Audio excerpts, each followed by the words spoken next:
3 avril 1915. Enfin, un moment d'accalmie au pied de la butte des Éparges, où nous sommes terrés comme des bêtes, embourbés dans des tranchées immondes qui s'étirent de la Suisse à la mer du Nord. Que nous est-il arrivé? Après notre victoire de la Marne en septembre 14, on avait pourtant cru à une fin proche de la guerre.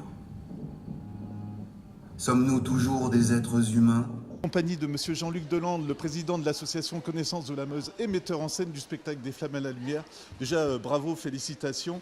1916-2016, je pense que ça va être une question très classique pour vous, mais il fallait s'adapter aussi, on va dire, non? Pour nous, il était indispensable qu'à l'occasion du centenaire de la bataille de Verdun, nous mettions le maximum d'énergie pour renouveler notre manifestation, créée en 1996. Et en effet, grâce aux bénévoles, à l'implication de nos partenaires, nous avons renouvelé Des Flammes à la Lumière à 50%. Donc c'est un très très gros changement que nous faisons cette année. C'est ce que je voulais vous demander, on s'y prépare combien de temps à l'avance? Moi, je ne pense pas que ça soit d'une année sur l'autre, hein, quand même. Bien, à peine nous avions rangé les matériels en septembre de l'année dernière que nous mettions en route les préparatifs de l'année 2016. Les travaux techniques ont commencé en octobre, se sont accélérés à partir de janvier, février. Et depuis ce début d'année, tous les week-ends, des bénévoles, parfois 10, 20, 30, 40, œuvrent pour améliorer, modifier dans les domaines de la lumière, du son, des costumes, des effets spéciaux, de la mise en scène, des décors, de la logistique. Donc c'est en fait pratiquement 8 mois de préparatifs. Beaucoup de gars se demandent où aura lieu la grande offensive. Vous en pensez quoi, mon lieutenant? Le colonel Drian, en première ligne, au bois des corps, avec ses chasseurs le répète souvent. Les Allemands vont attaquer. Ici, à Verdun. Est-ce qu'on peut dire que le message est encore plus universel qu'à l'accoutumée? J'ai l'impression qu'à l'écriture, il y a vraiment eu le souci du détail.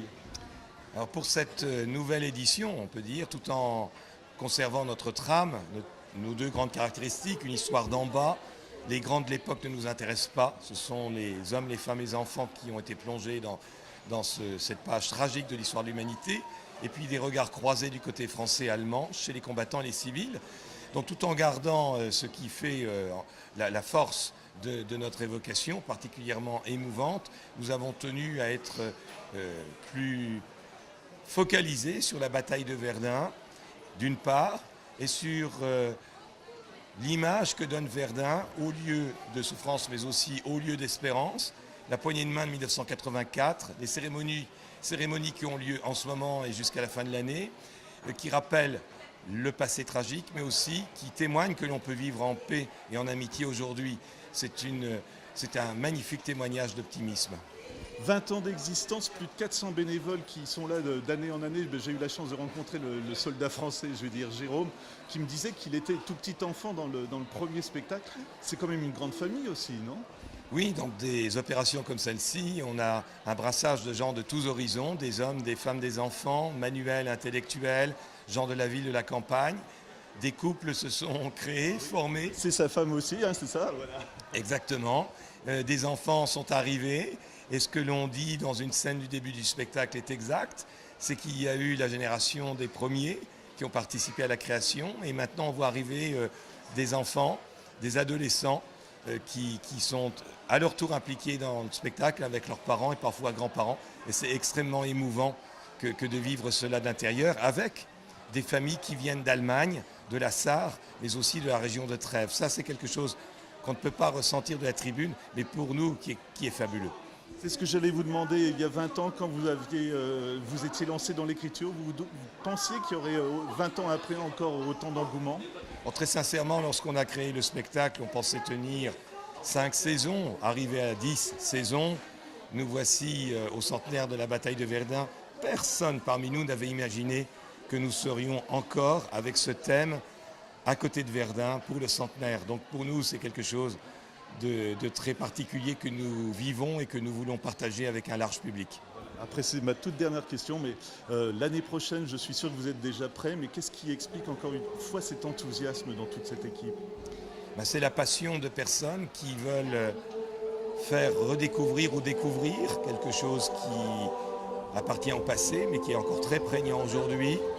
C'est leur volonté que de dire qu'il y a eu des guerres entre Français et Allemands, 3 en moins de 100 ans, et qu'aujourd'hui, même s'il y a encore des cicatrices, suite à la Deuxième Guerre mondiale, on vit non seulement en paix mais en amitié, et c'est certainement un des moteurs de cette manifestation et une des raisons de l'engagement d'autant de bénévoles. Compagnie de Jérôme, alias Jean, dans le spectacle des Flammes à la lumière. Vous êtes l'un des 2 personnages principaux avec Karl, hein, le soldat allemand. Qu'est-ce que ça... 4 personnages. Alors autant pour moi, excusez-moi. Qu'est-ce que ça représente pour vous de faire un spectacle comme celui-ci? Disons, c'est pour tout ce qui est devoir de mémoire. Et puis moi, je suis tombé dedans en 96 via mes parents. Donc depuis 96, je fais le spectacle. Donc j'ai commencé à jeter la colombe sur le premier final. Et maintenant, j'ai un des 4 rôles principaux.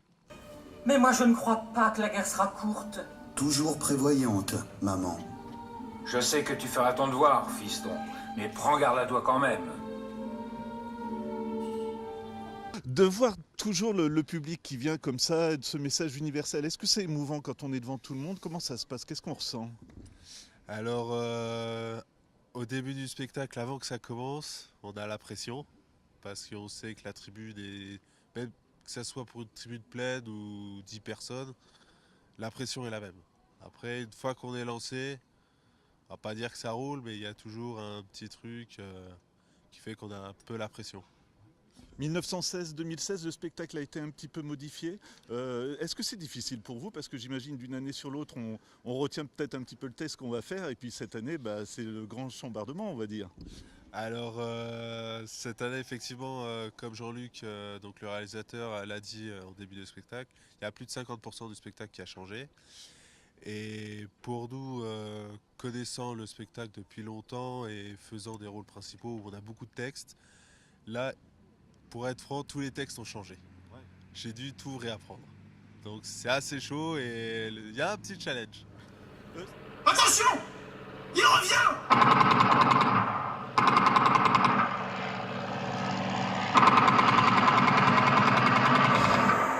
Il est touché! On l'a eu!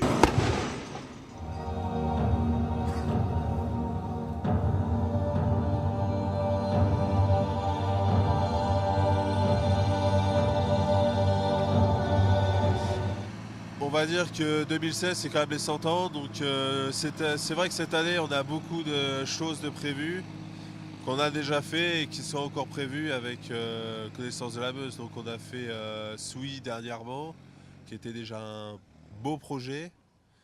Et donc là, le spectacle qui a complètement modifié, c'est, on va dire, magnifique pour les 100 ans, quoi. Après, je vous laisse vous reposer, mais c'est vraiment une toute dernière question. Quand il y a les officiels, comme on le sait, là, il y a beaucoup de cérémonies qui se déroulent sur Verdun. Est-ce qu'on sent un genre de devoir quand même, quelque part, ou est-ce que c'est la même chose pour tous les publics? Alors, pour moi, personnellement, on va dire que c'est la même chose pour tous les publics. Un officiel, il peut être officiel aujourd'hui et puis inaudible le lendemain. Donc, si on fait un truc, il faut le faire bien pour tout le monde, que ce soit le petit personnel ou le grand patron, on va dire. Allez, toute dernière question, l'année prochaine, vous serez à nouveau là? Oh, je pense, moi j'ai rencontré ma femme là, donc pourquoi pas. C'est une magnifique histoire tout ça. Oui. C'est elle qui fait l'aide d'ailleurs. Félicitations, merci encore pour les grands moments d'émotion. Eh ben de rien, merci à vous.